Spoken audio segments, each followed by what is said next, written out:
चलिए आज हम लोग क्षेत्रमिति पढ़ने जा रहे हैं। क्या पढ़ने जा रहे हैं? क्षेत्रमिति। हाँ, क्षेत्रमिति क्लास 9 का क्षेत्रमिति अर्थात इसको इंग्लिश में बोलते हैं मेंसुरेशन। क्या बोलते हैं? मेंसुरेशन। मेंसुरेशन की शुरुआत यहाँ हुई है हीरोन का सूत्र और इसका प्रयोग कहिए या अनुप्रयोग कहिए। इंग्लिश में इसको बोलते हैं Heron's formula and it's applications. क्या पढ़ना है हमको? Heron's formula and its application. तो देखिए इसके अंतर्गत क्या है कि मूल रूप से हीरोन का सूत्र त्रिभुजाकार क्षेत्र पर लागू होता है। किस पर लागू होता है? त्रिभुजाकार क्षेत्र पर। इससे पहले त्रिभुज का क्षेत्रफल का कोई फॉर्मूला आप जानते हैं? हीरोन के सूत्र से पहले क्या क्या जानते हैं? हाँ, त्रिभुज के क्षेत्रफल का सबसे फेमस फॉर्मूला है half into B into H ना, यानी हाफ गुने बेस इंटू हाइट, आधार गुने ऊंचाई।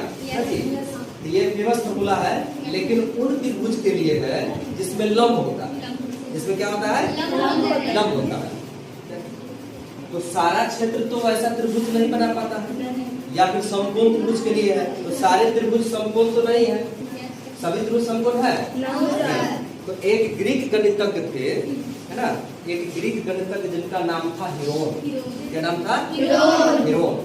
वो जब भूमि का सर्वेक्षण कर रहे थे, भूमि का सर्वेक्षण कर रहे थे, माप ज्ञात कर रहे थे, तो उस समय ये half into B into H पर क्षेत्रफल निकालने में उन्हें काफी परेशानी हो रही थी। इसी के लिए उन्होंने एक ऐसा रामबाण फॉर्मूला निकाला जो किसी भी त्रिभुज में लागू हो जाए, चाहे वह समकोण त्रिभुज हो, समबाहु त्रिभुज हो, समद्विबाहु त्रिभुज हो, विषमबाहु त्रिभुज हो, त्रिभुज का कोई भी प्रकार हो।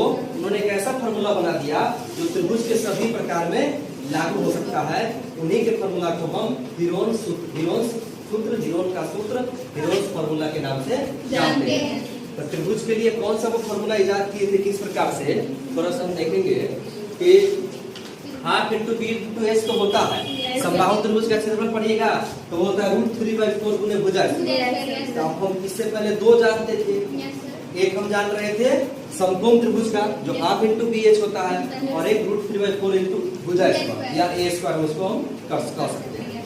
लेकिन इन्होंने एक ऐसा फॉर्मूला बनाया जो सभी त्रिभुज पर लागू होता है। अब हम देखते हैं, एक त्रिभुज ले लेते हैं जिसका नाम है ए बी सी। ABC, ए के सामने वाली भुजा को उन्होंने ए कहा। ए के सामने वाली भुजा BC है। शीर्ष ए के सामने वाली भुजा कौन है?